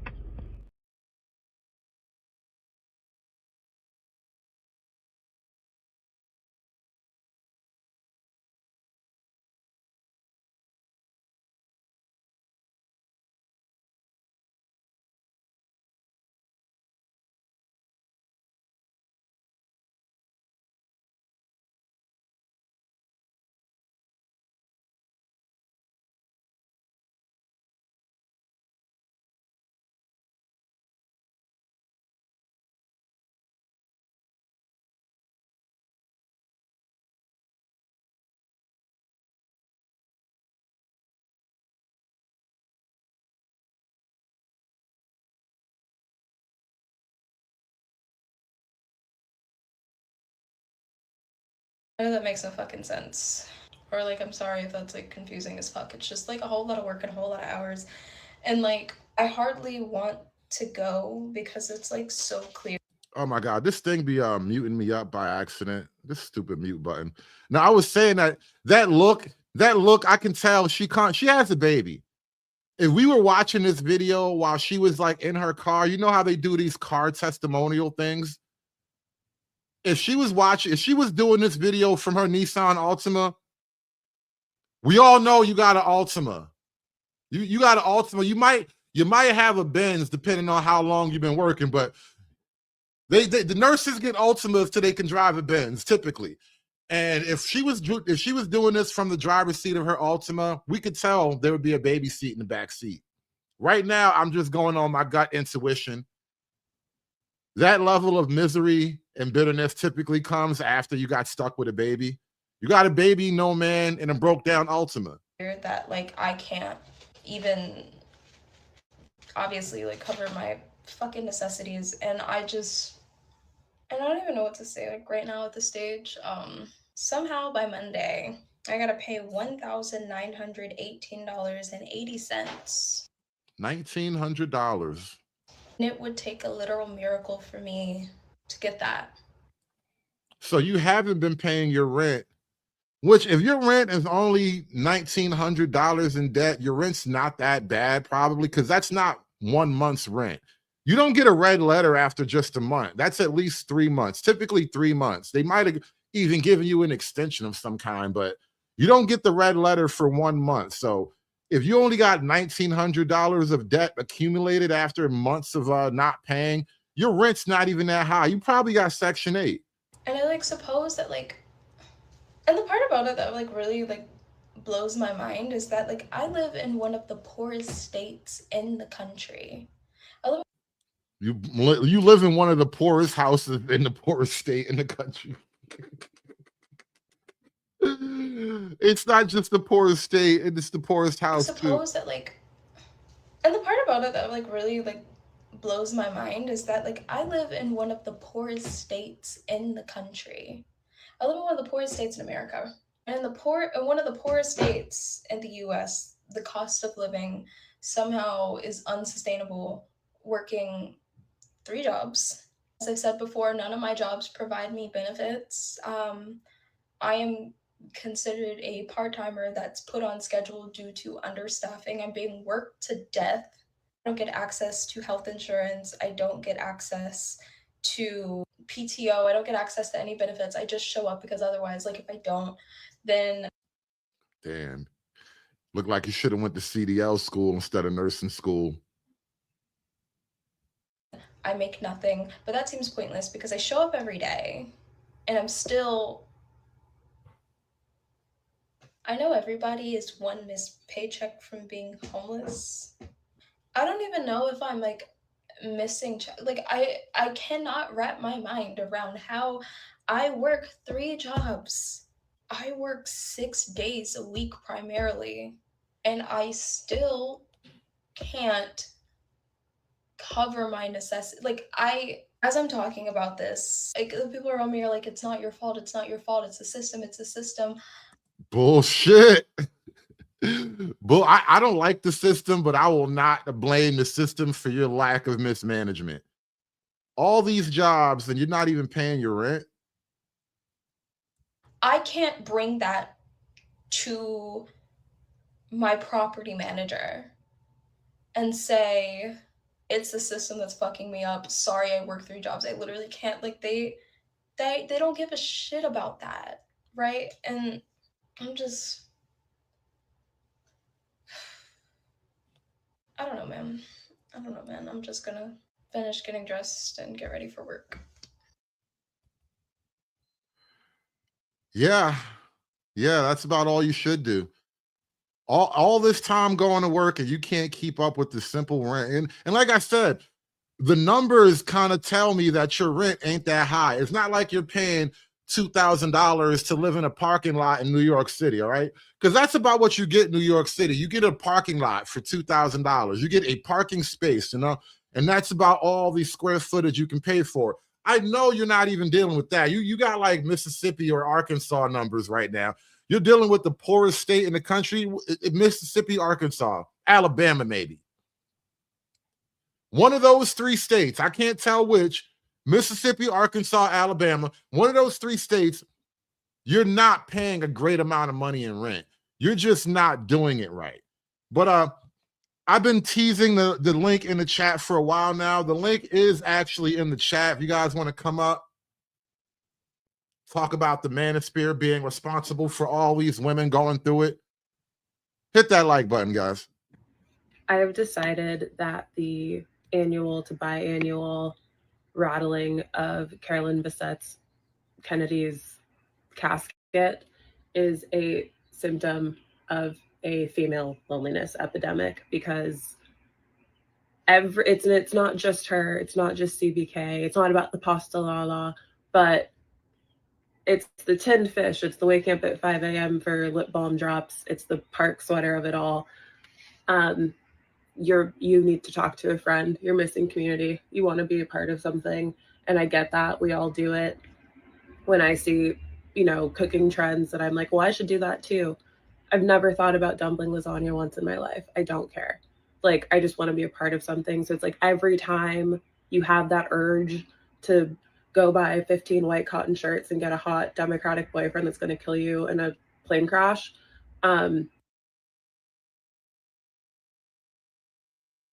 These bras just say crazy things. They don't even understand their loneliness makes them crazy. They just say the most bizarre things. What is she even talking about? Online girl culture is like amazing to See, watch. they're never going to admit this because it'll go against the sisterhood. It'll go against their entire narrative that they're trying to push and make people believe that they're okay with being alone. When we all know that y'all not okay with that, because if you was, you would have no need to go to a singles event. You wouldn't even care about a singles event because you would be too happy with your peaceful single life. You'd be too happy with that. But they're not going to get on here and admit that they're tired of having to work 2 or 3 jobs just to still not be able to pay your rent. I saw a girl on my timeline just the other day talking about how she ready to take herself up off the earth. Oh, you saw that same girl too? I was just looking at that girl. I'm telling you, that's her fault. That's all her fault. Somewhere in there is a series of skill issues, and she needs to account for that. That they're tired of having to work 2 or 3 jobs just to still not be able to pay your rent. I saw a girl on my timeline just the other day talking about how she ready to take herself up off the earth because she working 3 jobs and still can't pay her rent and about to get evicted. She showed the eviction notice and everything. Like I said in another video, it's an influx of women living in tents, cars, vans, trying to pass it off as car life. No, y'all are just broke and can't afford to live and ain't got sense enough to just get with a man. See, they're never going to admit this because it'll go against the sisterhood. It'll go against their entire narrative that there's going to be nothing like the female loneliness epidemic that you're going to see with this generation of women when they hit the 40s. It's going to be out of control. Many years from now, there is going to be a quiet crisis, loneliness in women, especially. Not because women failed, not because they weren't capable or intelligent, but because they were handed a script or a blueprint that left out the consequences. Be self-sufficient, put your career first. You don't need a man. So they followed it. They pushed love down the line. They delayed the family. They treated commitment like something that could always wait until it didn't. Fast forward a few years later.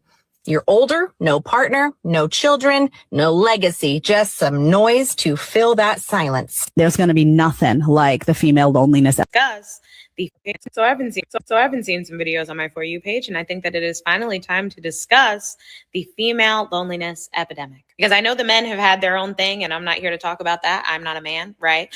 But I will say that the men are more built for it than us. We are not built for this shit, ladies. We don't know how to be alone. These men have been bottling up their emotions and not sharing them with anybody since they were 6, 7, 8 years old. Some of us have never done that. We've always had someone to talk to, a friend, a family member, a significant other, something. And it seems like in 2025, the girls are running out of options because the dating market is terrible. Y'all are literally making fun of girls that are in happy, healthy relationships, saying that having a boyfriend is embarrassing. miserables. And then y'all also don't have any friends, because anytime somebody reposts something that you disagree with, oh, that's how you feel about immigration policy, you're not my friend anymore. Now y'all don't have any fucking friends. Like, it's not gonna end well if your requirement for somebody to have a relationship with you is that they have to be on the exact same page with you 100% of the time. No one is. We are all people with our own thoughts, feelings, emotions, and ideas. And if you don't respect that in another person, then of course you're going to be by yourself. There's no one else that's going to fit that mold. I'll have to learn healthy communication skills. You have to learn healthy relationship skills. Go to therapy if you need to, do something. But if you are sitting at home right now and you don't have 5 friends that you can call, no man, and your family members just don't get you, I promise the only common denominator in all of those scenarios is. So I've been seeing some videos on my You go to school, you get a good job, you don't have to depend on nobody. Don't depend on no man or nobody else. That's what we're taught.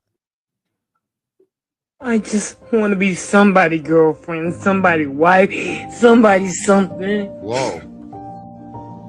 Whoa, I that was a deserve to jump fucking be scare. happy too. Whoa, that was the hell of a jump scare. Damn, that shit got me. Whoa. I'm awake now. Jesus. I apologize greatly for what I just put you all through. It was not Well, my thank you, intent sir. to harm you such. Let me catch my breath. I mean, come on. Oh my God. I hurt myself trying to hurt somebody else. You ever do that? That's called collateral damage. Well, I got the proverbial panel blunt rolled and Lily. I want to hit this to take the pain away. Yeah, we need to smoke the peace pipe after that one. Jesus Christ. Anyway, welcome to the show, man. So the question of on the table right now, the question on the table is: the manosphere the reason why young women are struggling? Yes and no. Oh, it's definitely no. All right, we got a yes and no. Let me hear you first, Mr. O, and then Bandit. You can follow up. Go ahead, Bandit. We're watching the women that no one wants, and then they're crying. They're playing the crocodile tears to have someone bail them out. Like, this is the classic. You have no friends. You pissed off the men. Men don't want you now, and then you're crying wolf, saying, "I'm an insufferable bee. No one wants me." But yet again, if a guy tried to bail you out, you would treat that man like a piece of shit. So where do we went? Isn't this just a giant? You get what you deserve at this point. You know what's interesting, Bandit? You said these are the women that no one wants. Isn't that a huge criticism? That's the charge about the men in the manosphere, right? These are the men that no one wants. Some woman hurt you, yada, yada, yada. Where on the manosphere side, for the men that no one wants, the universal advice to them is improve, nigga, do better. But when it comes to the women that no one wants, we just have to listen and help and offer them solutions and programs. That's because they have a thing called an accountability gap that no one wants to talk about. Like, I didn't see any of these videos like, I need to do better. It's just someone bail me out. That's there. Even when like push comes to shove and they're against the wall, they have one move to make, and they still can't take accountability. I mean, it's just. I mean, we talk about this all the time. This is why you're supposed to grow old with someone, because you don't wait until you're old and ugly to decide you want to be with somebody. You're supposed to start out when you're young and you're both attractive and get old and ugly together at the same time. That way you respect each other. I mean, fuck. Man, fuck that bullshit, man. Yo, we still on this simping shit, Snow, man. There's nothing simping about it. Not everybody's going to be a polygamist like you, mister. Oh my God, I didn't start. They want me. I ain't say that. One thing. Let's try to let's try to hold off on the F-bombs and all the associated stuff. Right, but other than that, have at it. Okay, so here's the thing. Like, man, here's the reason. Like, women are just like finally realizing what the internet and feminism is backed up on them, because the one thing, the PUAs and red pill guys did, and we're not talking about Negroes because they just get everything backwards, is that men are finally realizing their value, because the internet besides opening feminism up to the world, it opened men's options up into the world. You don't have to get married to a chick who's going to get fat, ugly, sloppy, turn into a feminist when they get old. You know, guys realizing they could wait till they're 35, 36, and they could get, you know, they can travel the world and get somebody who'll shut up and listen. They ain't got to deal with no woman who's watching MSNBC or out there protesting ICE or, you know, doing all this crazy shit. You just go where you know where your options are plentiful. And there's spots even here in the US where that's available. Look, Men are Trey, just realizing Trey, they don't have to deal with it. Trey, I don't disagree with what you're saying, but what when I'm saying get old and ugly, I'm not talking about people getting fat and whatever and whatnot. I mean, it's an inevitability that as you get older, your looks are going to decrease. Yeah. And to sit and wait until you're in your 40s, for women to sit and wait until they're in their 40s and 50s when their looks have decreased and expect people to look at them at like they did when they were in their 20s is crazy. That's why you're supposed to grow old with someone. That's like Maya and Tracy Ellis Ross right now. Tell me if I'm wrong. Tell me if I'm wrong. That what you're describing sounds like, quote, the wall as in male terminology. Correct. And then in female terminology, you hear women describe maybe after somewhere in their 30s, the men just aren't coming at them as hard as they used to. And then one day it almost stops totally. Yeah, but so the point is for women is to lock in with a man before all that shit stops totally. But let's look at this in another way. If this was not a woman having that video about potentially offing herself, what happens if that was a man? Would there be any sympathy for her? And so this is where like you shut these men out, and then you're asking for men to come back and save you, yet you've been treating men like crap for more than 2 decades. I mean, at one point, isn't this like the rooster coming to the coop at this point? Like, aren't people understanding that like if the genders were flipped, we wouldn't care? And knowing that now, why would I bail you out? Right. Exactly. You know what's funny? Bringing that up too, as far as like, what if it was a man? A man wouldn't make the video. A man would figure out how to solve the problem and get himself up out of here. Like, or he would just shoot himself in the head and be done with it. That's what I mean. He would figure out how to actually do it and do it. Like whatever his method of exit is, he would figure it out and go. Some dudes get elaborate. Some dudes just put a shotgun in their mouth. However you want to go, he'd have figured it out and not made a video. They call that the Smith and Wesson life insurance plan.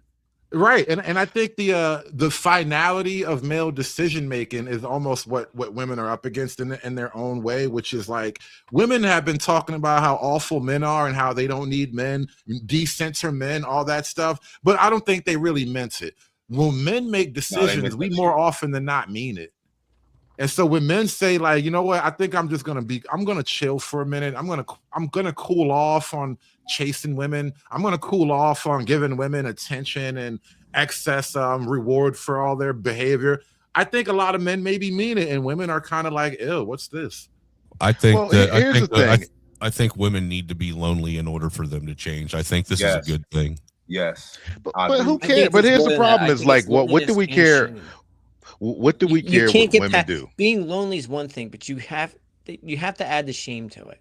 And what the hell do you mean? What do we care what women do? What women do affects everything around us. No, it doesn't. No, it doesn't. Let me get this for a second. We're talking about the whole order of like society and culture. But go ahead, Trent. Yes, and that's the problem. Is that care what women think, women do, what they're doing is why the society y'all are talking about is the way it is now. You got a bunch of simps in power who decided, oh man, let's make things better for women. Let's make women equal. Let's do all this for women. And those same simps aren't the men that women want to be with. They tried to change society so that women would want the bottom 90% of guys or whatever, 80% of guys. It didn't work. It just made women's like have this delusions of grandeur, how society works, and think they could live in a man's world. And now it's Bandit said the chickens are coming home to roost. I think you're overcharging, Trey. When you say don't care what women think, like I refuse to believe. Well, let me not say that. Are you trying to tell me that when you have the woman in your house that you live with, you don't care what she does or thinks, as in anything she says or does is just acceptable. I refuse to believe that. No, When we that's say not the case. when you say you don't care what women think, you're assuming that we're taking that government position that you just described, like we want to make it better. No, we care what women think in the sense of don't go out of your way to screw up the program that we're trying to set up. Here's the thing, bro. You got to be a benevolent dictator when it comes to women. Of course, man. If you got a woman, you know, like I say, you got to take her opinion into consideration. But at the end of the day, you got to be able to stomp it out if it's stupid, or be like, you know what? No, we ain't doing that in the nicest way possible. Or sometimes you just got to be a dick and be like, no. Like, yeah, it's cool your opinion and all, but at the end of the day, as a man, you got to lead the show. And when you don't, they don't respect you, bro. If you give, they want to give you their opinion, but they want you to tell them, fuck no. Well, that's not being a benevolent dictator, though, Trey. I mean, yeah, bro, that's benevolence. The definition of benevolence. The benevolence comes in other ways. It's not just a one-shot judgment thing. It's a totality. There's a whole system in play here. What? So, going back to the video that I emailed you with the liberal Becky, you know, she in that video when she was just lambasting, talking about we don't need y'all, y'all just mad because we make y'all do all these things and we could just make our own money. And I'm still trying to figure out how two things are possible. How y'all have this wage gap? How you saying that men are doing all these things and y'all can't do anything, but yet y'all running circles around niggas 24/7, 365, including the extra day for leap years? I'm trying to figure that out. Well, and this is another thing when Trey says don't listen to women, don't take them serious. Like that's where that comes in too. Is like, you know, they say a lot of things, but if you actually kind of like throw that up against the wall of reality, a lot of it don't stick. And so, you know, you have to be careful and take a lot of things with a grain of salt. So it's like we're hearing a lot of female projection, but they're just like they're just not really accurate in how they describe the world. So, now, the problem is, though, a lot of the world that we kind of have to inhabit in terms of like policies and regulation also acts as if like women are you know, they're believing another projection, which is women are suffering and women are struggling. That's why so either they're suffering or they're struggling or they're crushing it. And they don't need no man. It's like these are like constant dualities that we just keep living in at the same time. That's what I was about to get to. Like when you said early in your stream, I'm glad you have brought this up too. The meme have came alive. Basically, men are suffering, but women most affected. That's been the narrative through this whole fake male loneliness narrative bullcrap they've been trying to pull for the last decade or so. Like if the dudes, especially the men that they don't want, right? You know, the dweebs, the squares, the lames, the neckbeards, you know what I'm saying, the gooners, all these tax-paying losers. Those men are suffering because they choose to. Any man out here that's like crying over women, oh man, I can't get a woman, all this is just a little bitch. They're suffering. I agree with that. I do agree with that. They're choosing their own suffering. At the end of the day, if you're that lonely, there's plenty of fat white women and fat Mexican women down here in Texas that would take a dude just like that. It's not even that. Do you have like $100? Let's be honest. I mean, yeah. I do agree with that. If you're suffering because you can't get any pussy, it's because you're a loser and it's your own fault. Plain and simple, because it ain't hard to get. I mean, it's no, there ain't. It ain't hard to get. I was gonna say no pushback. Let me move on to the next clip. It's genuinely gotten to a point of loneliness that I have no one else to talk to but ChatGPT. I have no one else to talk to but ChatGPT. Like, I low-key think I need like a therapist type of friend vibe, but like. ChatGPT therapy is going to be the next thing that cooked these young broads, man. Well, think if you don't have a man, you ain't nothing. Bro, you just see that lady right there grew old and ugly with another man.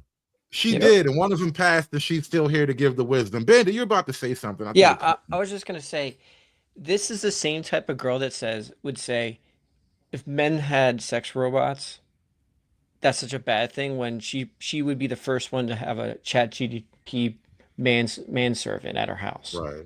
So it's Bro, like, you just gave that's a business idea, man. I'm about to go invent me a ChatGPT, go on Claude right now. Hey, Make me an AI boyfriends. as long as I get a cut of that deal, I'm good. So listen, they're gonna give you a Tesla bot with an AI program to love you and only you. Yeah, we'll call him Steve. Genuinely, like, you know, this is the that I don't really want to deal with in the moment. I just go to ChatGPT and ask that bitch for help because who really can help me? And like sometimes she'd be eating with the advice, but other times it'd be like, girl, like why would you tell me to do this? Like why would you tell me to do that? But then there'll be other times like I'll put a text that someone sent me into ChatGPT to help me like analyze it, and like she'd be clocking tea, like she'd be reading shit that you would not like necessarily think about like while reading a text. Like she'll like pick up on the shade, she'll pick up on everything, bro. Like she's actually like I don't know. My ChatGPT's a girl. I don't know about y'all, but do you guys find it weird that she can't look into the camera straight? Like her eyes are darting all over the place, but you can't look straight. Like it gives me like AI doesn't require eye contact. It gives me school pew pew kind of vibes. Not that too, but also that's men. a sign of autism as well. Man, that's 1,000 clocks there, fellas. They're gone. What the hell is she gonna do when she tells AI that she wants to off herself and it just says, "Do it"? Nah, she's a woman though. They'll give her that crisis I'm about line. to say that. That's already happened with a guy. Guy tried to that's get a man. Got an AI waifu, and it said commit suicide, and he did. It's already happened. Yep, one less. Oh well. I'm getting on here to just share my thoughts about being 30-something and not having a boyfriend, not having kids, and not being married. I have been so sad. So depressed. Oh, don't cry. I thought that I would have cry. Listen, when I said this before, after a particular age, she's 30-something, who knows what, I'm gonna say under 35 still. After a particular age in life, this is more with women than men, like the not having kids things, it's a little bit more of a negative than a positive, honestly, because having children is such a natural part of the life cycle that for a lot of women, when they cross that 30 bridge and they don't have kids, something about them, something starts to break internally. So the thing is this, bro, is that these women, and this is the problem with feminism, from age what? Excuse my, this, but it's real. From age 16 all the way up until 26, they had thousands of dudes lining up, bro, bringing them flowers. Yeah. But feminism told them, keep passing, pass next. You can do better. You can do better. You can party. You can do all this. And now, hey, this is what she gets. She chose her bed. And Trey, earlier when I was playing the NPR thing, they said literally all the lifetime emotional trauma starts to accumulate in your young 20s. And here she is now. She done coasted out of the 20s with all this trauma, all these dick memories, and no children. At least you could have children and dick memories, but all you got is trauma and dick memories. What do y'all like see, the snowman's point? If I could say the snowman's point, for the women, that's a great option. At 16, if she knows her high school sweetheart who's 17, he's a senior, she's a junior, and they can make that work, and she probably had a chance with the nice guy. That's perfect. That's a perfect world. But we know what she wanted. She probably wanted to go to Howard, do a sorority, get some traveling, girls trips in. Then she got fat. It's more than that, I think we just coined a new phrase here. We just coined a new term. I gotta find a way to make this. We gotta spam this till it gets into the Urban Dictionary. Demeries, y'all. They have dick memories. Think about it. Like if you're 30-something, you haven't really had serious romantic relationships, definitely no kids, right?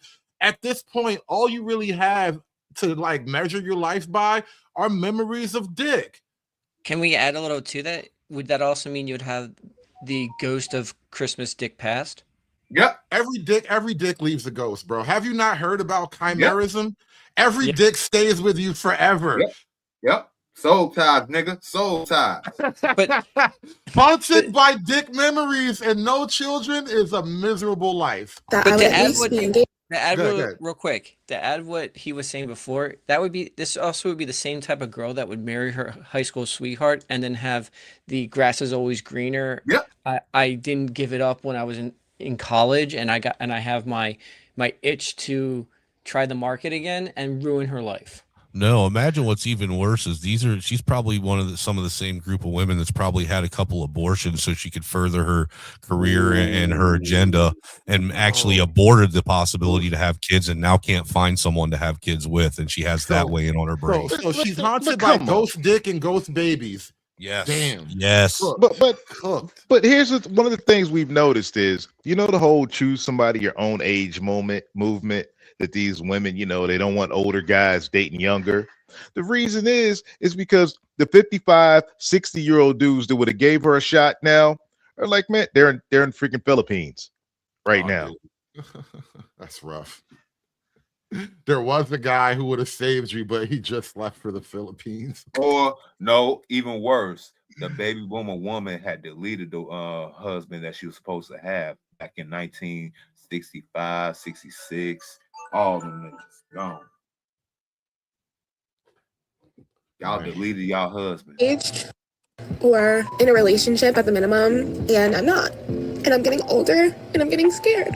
Am I gonna be on here one day coming to terms that I'm just gonna be single? Like, it just, You're already doing it doesn't even...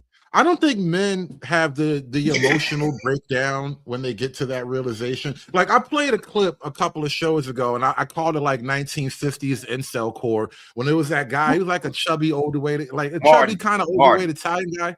Who? Marty. Yeah, Marty. And he was sitting there with his mom, and his mom's like, hey, go down to the Blue Palace and go talk to the girls and dance. He's like, Mom, the girls don't love me. Whatever the girls want, I don't got. And that's all right. I'm just going to live my life. And so I think guys, they get to that point. They're like, you know what? I'm just going to learn to fish, right? I'm going to learn how to whittle. I'm going to carve statues. I'm going to hunt. I'm going to spend my time in the woods. Like, guys resolve themselves to a particular lifestyle. Even if it's a shitty lifestyle, we just sit in the house and goon until you die. Like, guys just resolve to whatever lane they like for themselves, where I don't know that men have that emotional collapse where, like, I'm 30 and no man wants to make a baby with me. Guys are like, hey, you know what? Sucks to be me.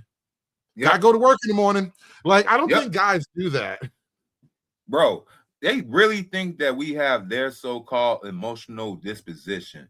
Like, when we are faced with a crisis, we just, post. Ironically, they want us to fold under pressure so they could be our so-called motivational, I guess, motivational speaker and something like that. Say you can do it, so they feel like they contribute to the so-called success of you. I'm starting to see that. And since they're not there with you building it up to think, because they don't want to be that do 50-50, Lord forbid. Once they do see you be successful, and Lord forbid you small enough to be like, Shorty, you want to swim with me in the gym? What you bring to the table? They be like, how dare you? Hey, all I got to say is wait till this fine young black woman finds out what a black job is. It's going to be even worse.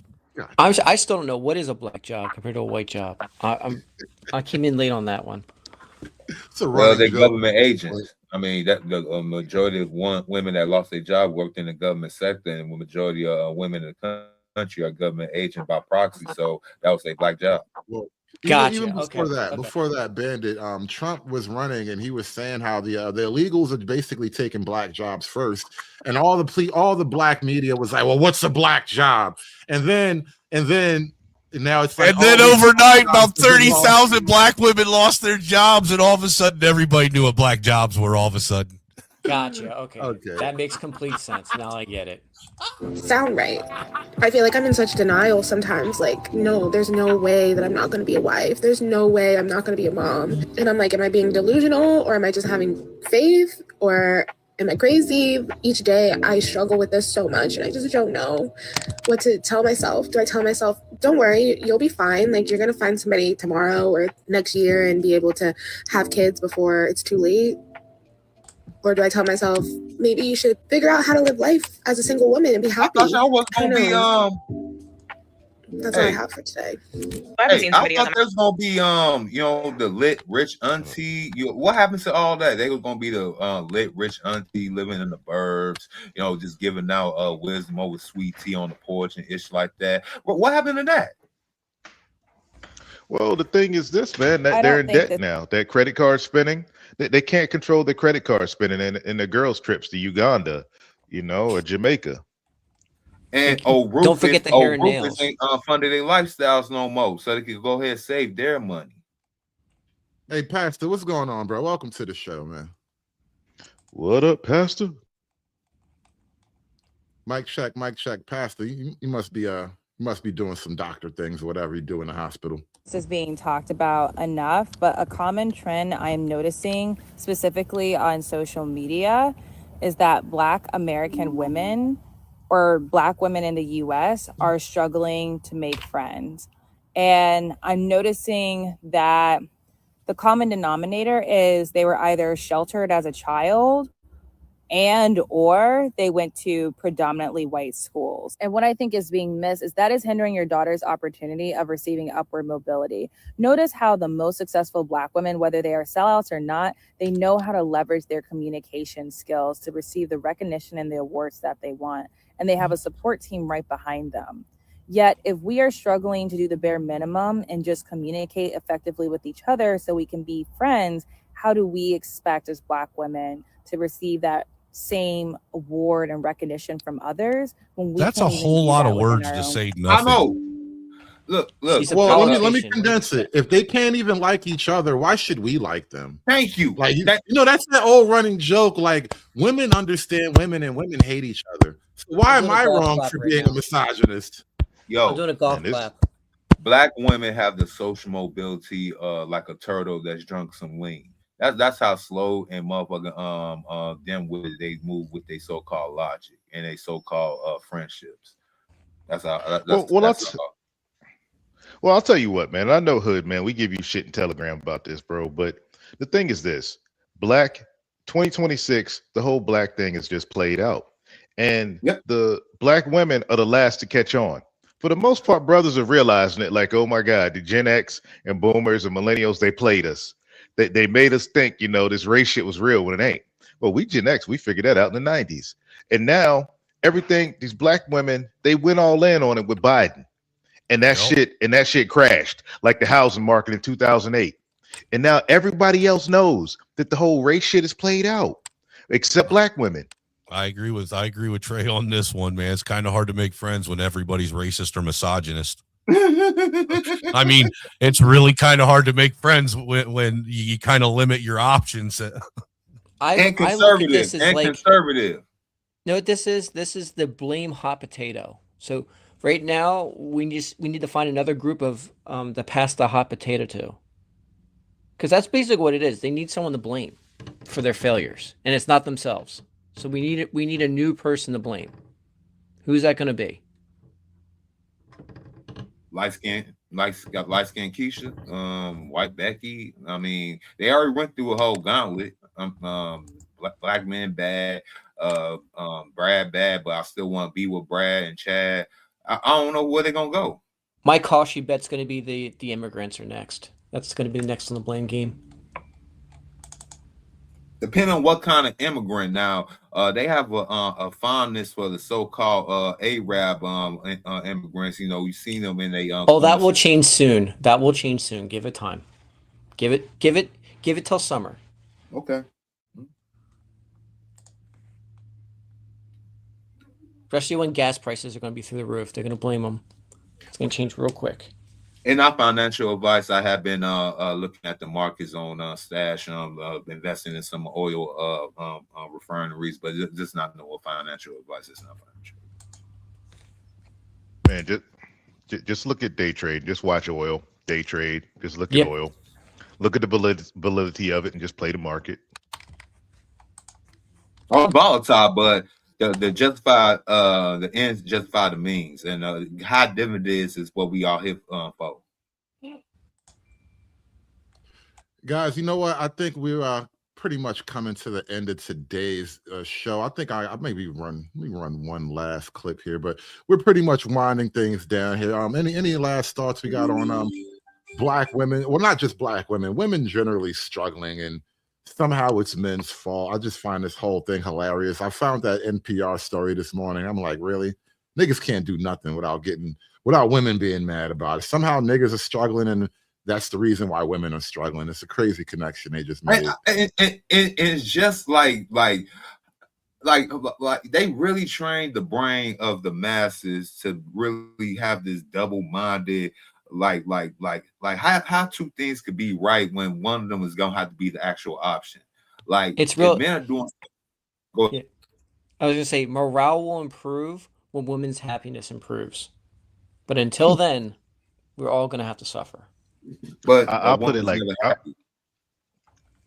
like this, fellas, on my way out the door. A couple of weeks ago, I'm chilling in a bar in San Antonio, like this 70-some-year-old white dude with like this 20-some-year-old little tiny little Filipina. And he told me straight up, man, fuck these American hoes. I was done. My ex-wife did me dirty. I freaking did her dirty back and moved to the Philippines. And look what I brought back with me. And I got 3 houses over there and a couple cars. Think I'm ever coming back and fuck my kids too. That's where we're at, bro. Brian McKnight, F them kids. Hey, when a 70-year-old white dude is saying that, man, it's a wrap. Yep. Married, and that's why people are so quick to want to get the ring and don't care about the lifestyle. That's why more people have weddings and less people have marriages. From my personal opinion, women are definitely desperate for relationships, romantic relationships, I should say. I know y'all don't want to hear this. There is a married woman out there that knows her husband's tendencies and behaviors. There are women that know that man is a pedophile, that man is a pervert, that man is doing something he shouldn't be doing, and they look past it because at least they can say they're with somebody. At least they can say they have a man.